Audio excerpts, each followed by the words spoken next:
And while heating the Earth is a major issue at hand, the fire does not seem to die down anytime soon. Unable to wear your favorite jacket anymore and forced to evacuate your houses? Doesn't sound too pleasant, does it? That's the sour reality by 2050. Will the planet cease to exist due to the immense atrocity?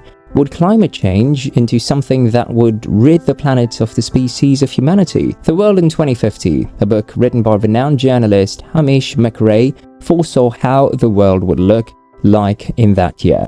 McRae takes the readers on a journey to the future and what one can expect in the coming decades. A bold and a vital vision of our planet, The World in 2050 is an essential projection for anyone worried about what the future holds. For if we understand how the world is changing, we'll be in a better position to secure our future in the decades to come, reads a short description of the book. Now, what might really happen to the planet in the year 2050? The ominous threat remains, as a study recently claimed that the planet is likely to warm up by 2 degrees Celsius by 2050. But it would all be just a negative omen if the emission is low, right? Not true. Even under a low emission scenario, the planet is most likely going to suffer fate. While our main analysis suggests a higher likelihood that 2 degrees Celsius will be reached under the low scenario compared with the IPCC AR6 synthesis assessment, it does not rule out the possibility of avoiding 2 degrees Celsius if the low scenario is achieved, states the researchers from Stanford University and Colorado State University. So basically, unless we come to heel with the climate change activists like Greta Thunberg, boiling alive and witnessing the extinction of your beloved animals is the only cruel ending to it.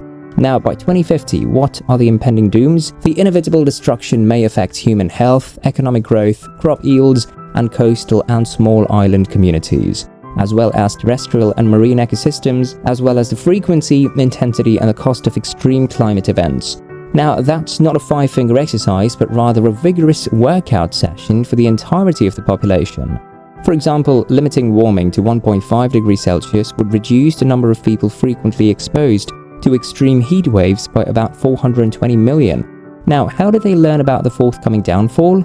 The researchers used artificial intelligence called artificial neural networks to predict the time for reaching the 1.5 degrees and 2 degrees Celsius thresholds. The team trained the AN using climate model simulations. Then they provided historical temperature observations as input to the AN to make future predictions. Their findings showed that the world will likely reach the 1.5 degrees Celsius threshold between 2033 and 2035. This is consistent with previous assessments. The IPCC estimated that the 1.5 degrees Celsius threshold could be attained as early as the 2030s under all emission scenarios. The fact that our central estimate for the time until 1.5 degrees Celsius lies between 2033 and 2035 in the high, intermediate and low forcing scenarios confirms that global warming is already on the verge of crossing the 1.5 degrees Celsius threshold, even if the climate forcing pathway is substantially reduced in the near term, the researchers wrote in their study.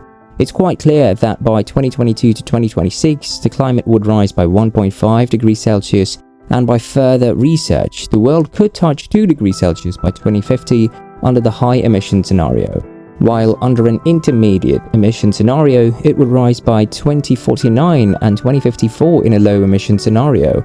In contrast, the IPCC estimated the likelihood of touching 2 degrees Celsius of global warming during the mid-21st century is high under a high emission scenario. But low and extremely low warming scenarios are unlikely and extremely unlikely to cause 2 degrees Celsius of warming by the end of the 21st century, the IPCC projections read. Even with substantial greenhouse gas mitigation, there is still a possibility of failing to achieve the UN-mandated Paris goal of holding global warming well below the 2 degrees Celsius threshold, the study read. While this news is harmful to the entire world, Germany has it bad. From Hitler to climate change extremes, Germany sure is the dartboard for misfortunes. With climate change ranging across the world and extreme weather events becoming the norm of the day, countries are highly vulnerable to massive financial damage. A study has now revealed that extreme weather events could cost Germany up to 900 billion euros in cumulative economic damage by mid-century. Researchers said that Europe's biggest economy seeks climate adaptation measures to cut the damage bill, and that there is an urgent need to cut greenhouse emissions in challenging sectors like transportation and construction to become carbon neutral by 2035. But would it? Would Europe take the responsibility of meeting the requirements for sustaining the current climate status, or would they lead the world in helping the rise of the planet Earth to a safe shelter? Now, to address the human health problem, would our negative actions towards the planet bounce back to hurting us instead? In a world beset by rising temperatures, devastating storms and flash floods, climate migration and disaster displacement are quickly becoming the signal 21st century crisis. The vast majority of those worst affected are in the world's poorest and fastest warming countries. Our homes would no longer be there for our comfort and leisure, but would destroy over the course of time. This may sound like a cliché movie plotline, but is it cliché if it's reality? Even most national governments, international agencies, private sector players and non-profits that have a whole to change the future have buried their heads under the sand. The voices echoing from Mother Nature need to be heard and acted upon. Since it serves our selfish needs as well, would it end in excruciating pain and misery or resilient survival? The neglected victims of the world are parched from the attention they deserve. Have you imagined leaving your homes forced to starve because your crops failed?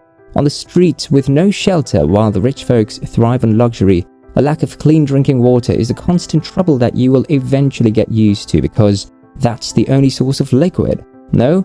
Then you may not relate to the forgotten victims of the world.